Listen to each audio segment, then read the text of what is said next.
Hello, everybody, and welcome to Ice-Burgh To Go, your daily dose of Pittsburgh Penguins news and analysis. You can find us on YouTube at Inside the Penguins or anywhere you get your podcasts from. When you look at the Pittsburgh Penguins as a whole, the power play is undoubtedly the most pressing issue for this team. They've gone scoreless over their last 26 opportunities. That drops them to 30th in the National Hockey League with just a 10.9% success rate on the season. They did make a slight adjustment at practice yesterday. I'll talk about that just a little bit because it was a very slight adjustment.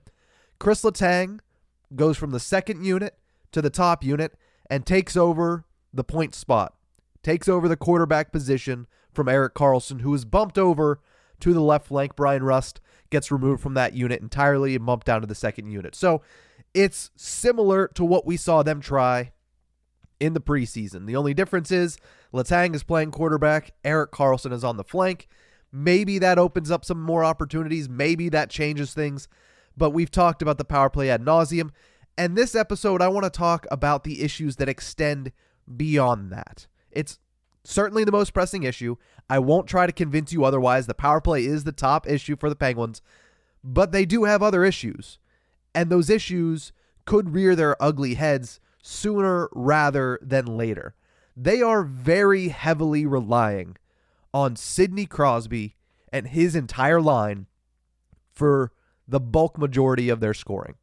If you look at the last 13 games, and that is every game since the 10-goal outburst in San Jose, because that is an exception to the rule. That is when San Jose was playing some of the worst hockey we have seen in the National Hockey League in decades.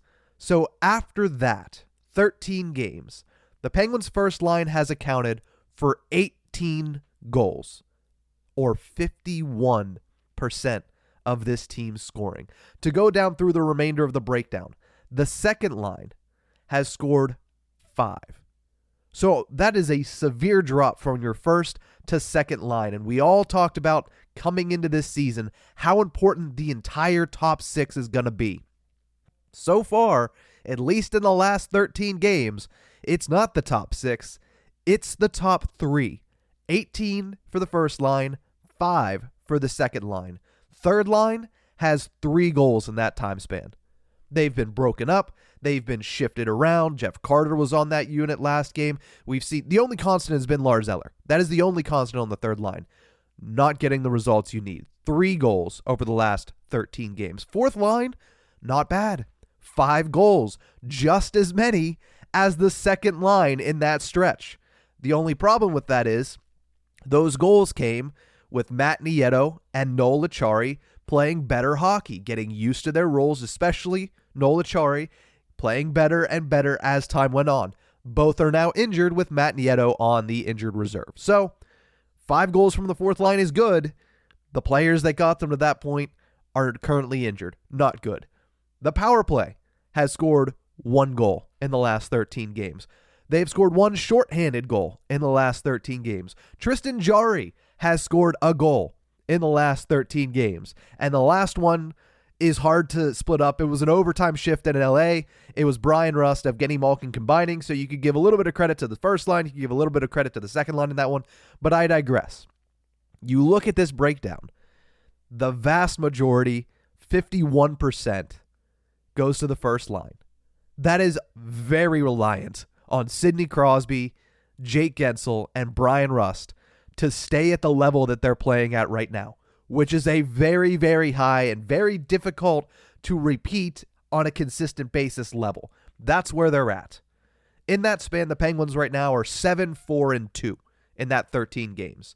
They're being carried by the first line, but they're being carried by their goaltending as well. We have to give some credit where credit is due there. The Penguins goaltenders have combined, and going into yesterday's action, were combined to be the third best trio in the NHL in goals saved above expected. Tristan Jarry has a .931 save percentage over the previous span that I mentioned, 13 games. The goaltending has been magnificent for the Penguins throughout the month of November and into the first game of December, where Jarry still put up a pretty decent performance against the Philadelphia Flyers. But the problem is, one lull in performance from either the Crosby line or Jarry could drop the Penguins out of what is right now a very crowded pack in the NHL's Eastern Conference. To me, the biggest issue and the biggest question mark is the second line. Because if the second line doesn't pick it up, if the second line doesn't get on its horse, if the power play doesn't get on its horse, which, like I mentioned, the qualifier is the power play is still the biggest issue. Trying to look beyond that right now, though, the second line is right there.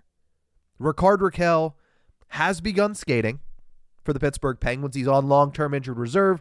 He would still have to miss a couple of games here. I believe he would have to miss at least 4 more games in a certain amount of days as well. They are traveling with the team to Philadelphia, him and Chad Ruhwedel, so a good sign there. But how's he going to look when he returns from injury? Right? Before his injury, 17 games played, 0 goals, 4 assists. Not good. Not good at all. Riley Smith, when does he start to get his act together? 13 games now without a goal. I went through all those stats the last 13 games. One thing that is very glaringly obvious, Riley Smith has not contributed. He has 2 assists in the past 13 games. Evgeny Malkin, his numbers are a little bit better. 8 points in the last 13 games and does have points in 3 straight.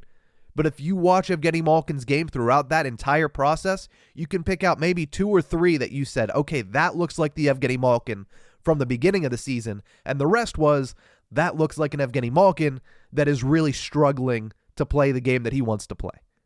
He's played better recently. He has points in 3 straight games, a good sign, something the Penguins need to happen, but he needs help. Drew O'Connor, I think, has been okay since bumping up on that line, but at the end of the day, he needs Riley Smith to get his act together, and he needs Rickard Rakell to come back from injury and be the Rickard Rakell that scored 28 goals last season, not the Rickard Rakell that had 4 points in 17 games, and none of them visiting the red lights. The Penguins need everybody, to be blatantly honest. They need everybody to step their game up around the first line in the goaltending, or they might see some similar fate to last season. Crosby, Gensel, Rust, they've been extraordinary this season. They have been. But one lull from them that is not immediately supplanted by a hot streak from the second line, by the power play going on a run, one lull from that first line that doesn't get anything to come and pick them up, and the Pittsburgh Penguins are going to be falling.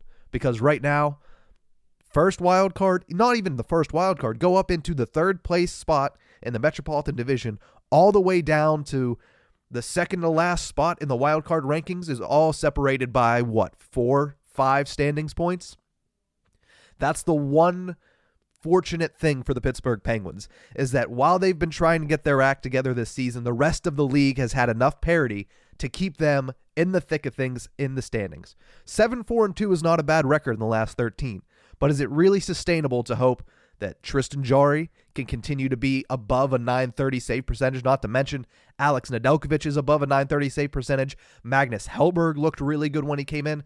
Is it plausible that those goaltenders are going to stay above that number and Sidney Crosby's line is going to continue to have that above average, ridiculous, one of the best lines in the league stretch for the entirety of the season? No. You need somebody to supplant them.